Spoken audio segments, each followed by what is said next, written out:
Assalamualaikum warahmatullahi wabarakatuh. Halo penggemar merpati seluruh Indonesia dimanapun kalian berada. Kita satu hati, salam satu hobi. Alhamdulillah kita masih bisa berjumpa kembali. Gimana kabar teman-teman? Mudah-mudahan teman-teman selalu diberikan kesehatan, banyak rezeki, serta panjang umur. Amin, amin ya robbal alamin.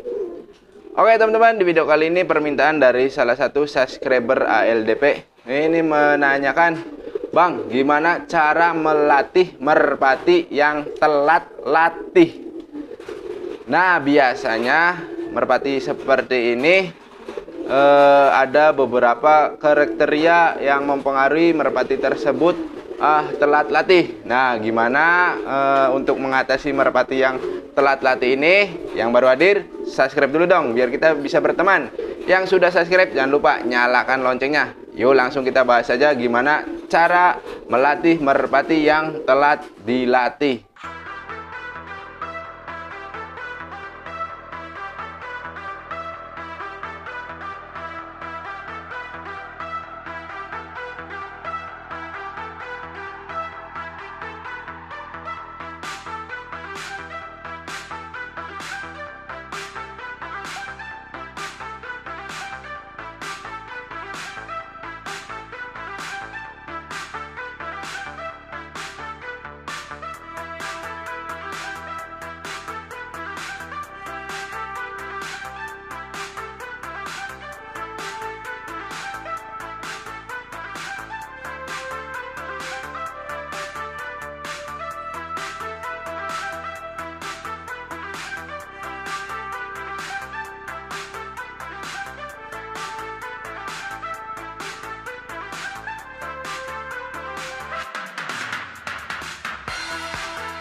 Nah, biasanya merpati yang telat dilatih itu ada beberapa faktor yang mempengaruhi merpati kesayangan kita itu telat dilatih. Yang pertama biasanya merpatinya sakit. Yang kedua biasanya merpatinya susah dijodohkan. Yang ketiga biasanya merpatinya susah atau sulit beranca atau lama sekali berancanya.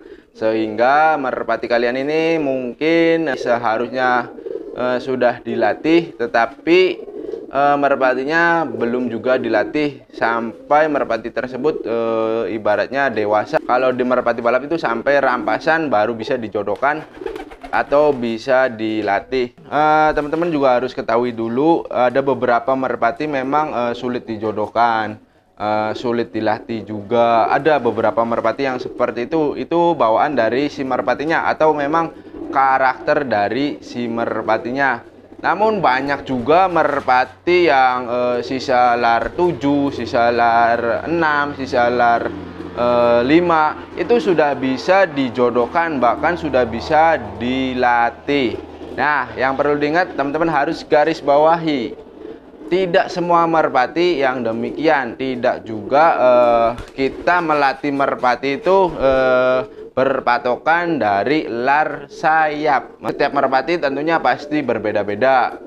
Kebetulan di sini juga saya punya merpati putra petir. Itu putra petir masih pikan. Kalau nggak salah sisa lar 7. Sisa lar 7 itu si putra petir itu udah jodoh, udah giring, bahkan sudah terbang jauh. Nah, bahkan di ininya pun ketika dilatih pun bagus gitu ya. Jadi nggak ada istilah pembelajaran seperti iwir-iwir atau kebetinannya jelek atau tidak fokus ke betina. Nah, itu kita kembali lagi dari karakter merpatinya. Jadi nggak bisa merpati A dengan merpati B itu harus sama. Jadi di sini mungkin teman-teman berpacuan atau berpatokan di lar sayap. Kapan lar sayap kapan merpati kita itu dilatih, lar berapa sih, bulu sayap berapa sih? Itu semuanya nggak jadi patokan ya teman-teman. Cuman biasanya bagusnya itu merpati yang siap dilatih perdana itu biasanya 2 sisa lar 2 teman-teman, itu bagus. Karena Kenapa saya bisa bilang bagus? Karena postur tubuh, tingkat giring, kedewasaan si merpati itu sudah terbentuk semua dari si merpatinya. Tapi beda hal dengan merpati yang memang prospek ya, prospek. Jadi dalam artian sudah mapan, sudah dewasa merpatinya. Tapi kembali lagi kita harus lihat dulu apakah lar sayap merpati itu ada yang lama lepas, ada yang terlalu cepat teman-teman. Jadi ada yang seperti itu. Kemungkinan teman-teman yang bertanya ini, jadi lar sayapnya sudah full, namun merpatinya belum juga bisa dijodohkan. Terus belum juga bisa digiringkan. Jadi gimana sih ini ngelatihnya? Ini saya udah ketinggalan. Enggak teman-teman. Jadi ada beberapa merpati yang memang demikian. Itu bawaan dari karakternya juga. Di sini saya akan bagikan. Jadi untuk merpati yang telat karena sakit atau dan lain sebagainya, jangan berpatokan di bulu ya teman-teman. Teman-teman itu lakukan seperti mana biasanya. Usahakan dulu merpati teman-teman ini udah bener-bener siap dilatih, siap ditempa, siap digojrot, siap dilatih militer. Nih merpati saya nih, merpati dari pasar, namanya si Playboy. Nah ini saya kasih tahu dulu si Playboy. Wip, Playboy. Ini Playboy merpati dari pasar. Saya beli pijikan. Menjelang dewasa, si Playboy ini terkena senot. Nah, cek videonya kalau teman-teman butuh informasi gimana cara menyembuhkan merpati senot. Nah, ini merpati yang terkena senot, teman-teman. Jadi matanya itu berair terus. Bahkan menularkan adik si Bima. Ini nih, cuman adik si Bima udah pindah kandang, udah ke pemenang giveaway ya. Ini larnya sudah full teman-teman. Jadi lar pijikan udah nggak ada. Nah, namanya lar dari sini nih teman-teman. Nah biasanya di lar 2 itu merpati yang bagus untuk kita latih teman-teman. Tetapi ada beberapa penghobi juga yang melatihnya di lar 4, yaitu tergantung dari kebiasaan aja. Jadi ini nggak jadi patokan juga atau nggak jadi panutan juga. Teman-teman harus melakukan seperti ini. Jadi ini kan kalau teman-teman sudah tahu ya, ini bekas sakit teman-teman. Latih awalnya itu gimana? Ini kan telat latih nih, bukan latih ulang ya. Telat latih nih. Cara melatihnya gimana? Nah, kebetulan ini saya dapatnya merpatinya bagus secara karakter, mental, terus terbang sama masuk. Jadi komplit. Untuk mentalnya ini mental pertarungnya udah saya gandeng-gandeng juga di video-video kemarin. Untuk giringnya juga giringnya bagus. Di video-video kemarin juga teman-teman bisa cek. Namun itu ketika pertama kali penjodohan, ini tak kira betina si Playboy, ternyata jantan. Karena giring gitu teman-teman, giringnya bergantian. Nah teman-teman bisa cek video saya itu. Jadi dikira betina kok bisa giring seperti ini. Cuman saya curiga pas pegang sapit udangnya itu rapat teman-teman. Jadi saya tuker, nah alhasil kan bener nih, jadilah jantan tulen. Nah, terus gimana sih cara ngelatihnya? Nah, kalau kalau teman-teman udah lihat videonya yang dulu itu saya coba dulu. Alhasil karena mungkin merpati prospek juga ya ini si Playboy. Jadi saya tidak mengalami kendala sedikit pun untuk melatih si Playboy. Nah, tahap yang pertama biasanya, nah ini juga nih, anggap nih biar nggak salah ya gitu. Nah ini kan ada si jaguar. Nah pertama kali teman-teman mau melatih yang merpati telat latih ya tetap wajib step ini jangan dihilangkan teman-teman. Nih kayak gini, lakukan cara seperti ini. Ini tuh apa sih? Jadi ini tuh fokus ke betina. Nah kalau merpatinya sudah kayak gini nih teman-teman, ini pertanda sudah fokus tuh. Namun biasanya kalau pengen sempurna itu lakukan sampai si betinanya bertelur. Ini belum sempurna. Taunya dari mana bang? Belum sempurna. Ketika diterbangkan itu dia masih agak ragu-ragu landing ke betina. Ini saya sudah pernah terbangkan juga. Jadi cara yang pertama seperti itu. Nah biasanya merpati yang telat latih, ini sama aja nih. Nih telat latih biasanya mengalami hal seperti ini. Ini salah nih. Nah, tuh si playboy. Nah, lihat nih teman-teman tuh. Biasanya merpati yang telat latih itu seperti ini.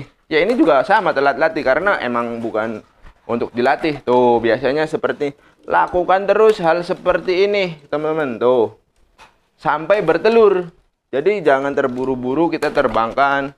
Nah tuh ini awal-awal sih enggak mau teman-teman kalau digini ini. Tuh lihat kan. Tuh dia larinya ke situ. Nah nih. Nah nanti kalau sudah mau seperti ini, nanti bakalan cepet kayak tadi si jaguar yang latih, yang merpati yang telat latih ini. Tuh, harus ini teman-teman.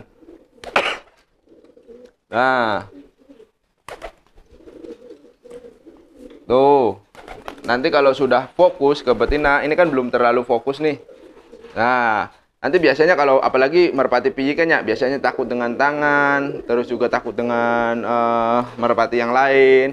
Giringnya nggak bisa keras, pokoknya banyak kendala teman-teman, itu wajar. Cuman yang perlu teman-teman garis bawahi, melatih merpati yang telat latih itu ya tetap aja teman-teman lakukan cara-cara step-step ya sama aja kayak gini. Tuh ini kan sudah dewasa nih. Tuh ini kalau saya lepas ini giringnya luar biasa teman-teman, tetapi ketika ditangkap seperti ini. Nah ini kendalanya karena merpatinya sudah dewasa duluan. Tuh. Nah setelah sudah fokus ini ya biasanya saya lakukan itu sampai merpatinya bertelur. Merpati betinanya bertelur setelah sudah fokus. Next di giringan kedua kita coba lagi di hari yang pertama. Biasanya di hari Kamis saya lakukan kayak gini lagi tanpa diterbangkan tuh. Seperti ini terus ya.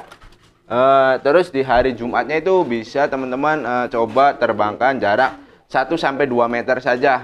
Usahakan merpatinya itu masuk ke betina atau hinggap ke betina. Tapi saya sarankan kepada teman-teman ketika merpatinya belum fokus ke betina, janganlah tambah jarak. Cukup terbangkan sedikit saja. Adias, ini terbangin nggak? Di situ, Pak. Kamu kesini jalan sama siapa? Ipulnya mana? Di situ. Nah, nanti. Nah, ini terbang nih. Contoh nih kayak gini.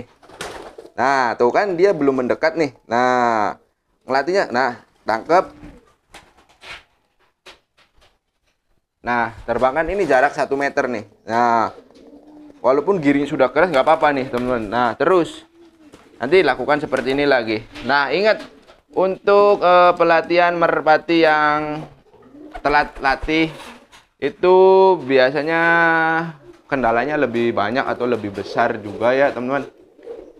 Atau sering bisa dibilang kita itu sering mendapatkan kendala karena dari awal juga udah mendapatkan kendala. Cuman tetap bisa dilatih teman-teman, jangan khawatir, tetap bisa dilatih. Nah syaratnya kita harus sabar, telaten, tekun untuk mengatasi merpati yang seperti ini. Nah disinilah keunikan bermain merpati teman-teman. Jadi nggak semudah yang dibayangkan atau nggak semudah yang kita pikir. Jadi ada halnya merpati yang demikian. Proses pertama itu ditarget ya teman-teman untuk giringan pertama. Nah yang kedua coba belajar terbang. Jaraknya nggak usah terlalu jauh, mentok di 5 meter. Itu pun kalau merpati betinanya mau bertelur baru ditambah jarak 5 meter. Kalau belum 5 meter ya udah deketin aja 1-2 meter. Set asal terbang. Pastikan sampai merpati jantan ini bener-bener landing ke betina, landingnya keras, masuknya keras. Nah saya ambil contoh ini aja yang gampang. Oke, jadi ada si playboy, ini juga merpati pijikan. Nih ini ada Dias, tolong di situ. Nih sampai merpatinya seperti ini nih teman-teman. Hop, tuh, nih nih teman-teman sampai tuh. Nah, jadi teman-teman bisa lihat sendiri kan. Jadi di jarak 1-2 meter itu usahakan tembaknya keras, terbangnya terarah dan langsung ke betina. Setelah bertelur, nanti baru kita bisa tambah jarak. Terbangannya itu harus ditarget 50 meter. Caranya seperti itu. Cuman biasanya mengalami proses kendala. Nah, ini nih telat latih sama. Nah, namun ini baru satu giringan, teman-teman. Ini juga sama masuknya ke telat latih. Saya juga udah mengalami proses yang namanya fokus ke betina, difokuskan ke betina. Setelah ditarget 50 meter nih, biarkan fokus di situ 50 meter sampai si betinanya bertelur. Nah, setelah sudah bertelur, nah baru giringan berikutnya berarti tambah 50 meter lagi. Namun perlu diingat ketika baru giring lagi setelah cabut telur itu kita fokuskan di jarak yang kemarin, yaitu 50 meter. Di situ kira-kira merpatinya sudah mampu melewati jarak seperti itu, udah terbiasa, udah enak, nggak ada perubahan seperti giringan kemarin, barulah kita tambah. Nah, ingat untuk penambahan jarak ini usahakan ketika merpatinya benar-benar sedang giring keras.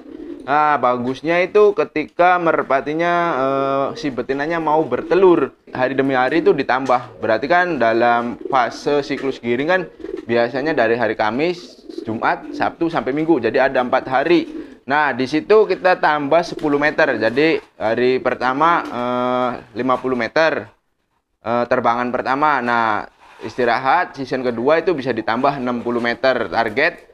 Terus setelah itu besoknya jangan lupa nih, yang 50 kita harus terbangkan dulu di jarak 50. Terus kita tambah di 70. Nah, setelah 70 mampu, diam di situ 70, terus terbangkan sampai 2 season, atau kalau merpatinya mampu lakukanlah sampai 3 season. Kalau merpatinya kondisinya sudah tidak mampu atau tidak kuat, ya sudah berhentikan, istirahat terus pulang. Jadi jangan memaksakan juga. Hari berikutnya kita tambah 80 meter sampai 100 meter. Lanjut kita targetkan ke 200 meter, terus ke 300, ke 400 sampai menuju ke 1000 atau sampai 1200. Jadi caranya seperti itu. Tetap ini poin penting dalam bermain merpati itu adanya kunci keberhasilan untuk menggiringkan kembali, melatih kembali itu adanya di merpati ketika mengerami telur.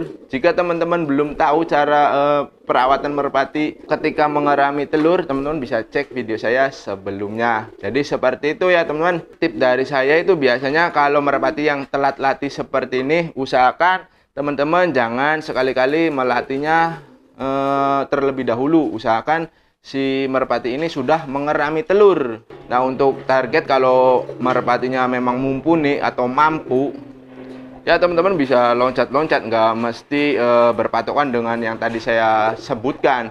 Jadi dilihat lagi dari kondisi merpatinya. Kalau merpatinya bagus, kayak contoh si Playboy, itu si Playboy harusnya mentok di 20 meter. Nah, alhasil bahkan si Playboy itu udah saya gandeng, mentalnya pun bagus. Cek aja video yang kemarin, saya sudah tes ini si Playboy. Ini sebetulnya belum, harusnya itu jangan sampai digandeng dulu, karena merpati piikan biasanya takut. Nah, ketakutan merpati piikan itu akan menjadi memori si merpati. Bahayanya ke depannya, dia bakalan pasti kalau nanti suatu saat ketika dewasa, karena memorinya masih ada, nanti terbawa sampai dewasa. Nah, alhasil merpatinya akan ngekor di belakang. Bukan berarti merpati itu tidak kencang. Merpati kalau diterbang sendirian itu kencang, ketika ada musuh atau gandengnya itu pasti di belakang. Ada beberapa merpati seperti itu.